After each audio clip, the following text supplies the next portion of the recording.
बिहार में चुनाव की तैयारियों के बीच चुनाव आयोग ने आने वाले चुनाव के लिए गाइडलाइन जारी की है।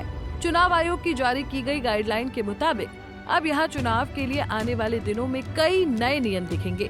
SIR के बाद चुनाव आयोग की इस प्रेस कॉन्फ्रेंस में बिहार चुनाव के लिए दिशा निर्देश जारी किए गए हैं। बिहार में इस बैठक में चुनाव तारीखों का ऐलान तो नहीं हुआ, लेकिन माना जा रहा है कि आयोग की टीम दिल्ली पहुंचने के बाद जल्द ही तारीखों का ऐलान कर सकती है। दरअसल बिहार में चुनाव आयोग की प्रेस कॉन्फ्रेंस में विधानसभा चुनाव में इस बार क्या नए बदलाव होंगे, इस पर चर्चा की गई है। साथ ही चुनाव आयोग ने इस बार के चुनाव के लिए कई नियम लागू किए हैं। यहाँ चुनाव आयोग ने एक ओर वोटर वेरिफिकेशन को लेकर जानकारी दी, तो दूसरी ओर आयोग ने SIR प्रक्रिया में कार्यरत BLO का धन्यवाद किया है। आइए समझते हैं कि चुनाव आयोग ने इस बार की बैठक में क्या ऐलान किए हैं। हम सबसे पहले भारत के सभी मतदाता के अभिनंदन करतनी आ विशेष गहन पुनरीक्षण अभियान SIR के सफलतापूर्वक संपन्न करावे खातिर रउआ सभे के कोटि कोटि आभार आ धन्यवाद जतावत बनी। भारत निर्वाचन आयोग की तरफ से बिहार के सब मतदाता सभक अभिवादन करे छी। आपके माध्यम से मैं बिहार के सभी मतदाताओं से यह आह्वान करता हूं कि आइए, जिस तरह से हम अपने त्योहारों को उल्लास और श्रद्धा से मनाते हैं और विशेष रूप से बिहार की छठ पूजा जैसे महान लोक पर्व को पूरे उत्साह व आस्था से मनाते हैं, उसी तरह से लोकतंत्र के चुनाव के इस महापर्व को भी उत्सव की तरह मनाएं।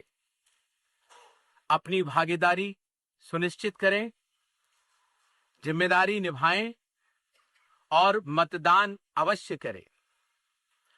अपना भागीदारी पक्का करी, जिम्मेदारी निभाई, आप वोट जरूर करी।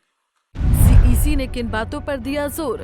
बिहार में हर मतदान केंद्र यानी बूथ पर 1200 से ज्यादा मतदाता नहीं होंगे। इससे वोटिंग के दौरान लंबी लाइनें कम होंगी। कुल 90,000 बूथ होंगे। 100% वेबकास्टिंग। इस बार हर बूथ पर मतदान प्रक्रिया की लाइव वेबकास्टिंग की जाएगी। पहले ये 60% बूथों तक सीमित थी। मोबाइल जमा करना जरूरी। वोट देने के समय बूथ के बाहर मोबाइल जमा करना होगा। वोटिंग के बाद मोबाइल वापस मिलेगा। ये नियम पिछले साल से लागू है। मतदाता सूची का शुद्धिकरण। 22 साल बाद बिहार की मतदाता सूचियों का गहन पुनरीक्षण SIR पूरा हुआ है। इस काम में 90,207 बूथ लेवल अधिकारी BLO ने मदद की।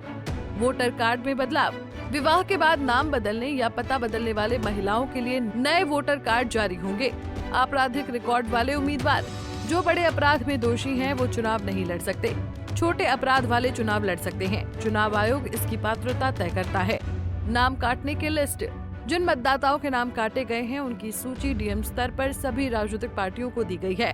आपत्ति होने पर सुधार किया जा सकता है। आधार कार्ड की भूमिका। आधार कार्ड जन्मतिथि प्रमाण पत्र के लिए उपयोग होगा, लेकिन नागरिकता या निवास प्रमाण के लिए नहीं। सुप्रीम कोर्ट के आदेशों का पालन किया जा रहा है। चुनाव खर्च की निगरानी।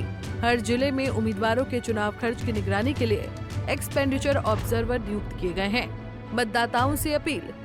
मुख्य चुनाव आयुक्त ने मतदाताओं से आग्रह किया है कि वो चुनाव को एक उत्सव की तरह मनाएं और पूरे जोश और श्रद्धा से वोट करें। बिहार में विधानसभा का सत्र 22 नवंबर को समाप्त होना है। यहाँ पर चुनाव आयोग ने अभी तारीखों का ऐलान नहीं किया है। ऐसे में अब उम्मीद की जा रही है कि जल्द ही चुनाव तारीखों का ऐलान किया जाएगा। ऐसे में अब देखना होगा कि बिहार इन चुनाव के लिए कितना तैयार है। बिहार में जहां एक और चुनाव तारीखों पर सस्पेंस बरकरार है, वहीं दूसरी ओर यहां पर पार्टियों में सीट बंटवारे को लेकर भी सस्पेंस बना हुआ है।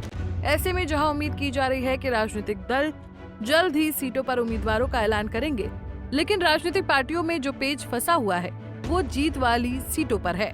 बहरहाल बिहार में चुनाव आयोग की इस प्रेस कॉन्फ्रेंस ने राजनीतिक माहौल को एक्टिव कर दिया है। बिहार में किस दल की सरकार बनेगी, बिहार में कौन सी पार्टी के मुद्दों पर जनता मुहर लगाएगी, ये देखने वाली बात होगी। बिहार में इस समय जमीनी मुद्दों से राजनीतिक दल कितना दूर है और जातिगत जैसे मुद्दों पर इस बार आर पार की लड़ाई होने जा रही है।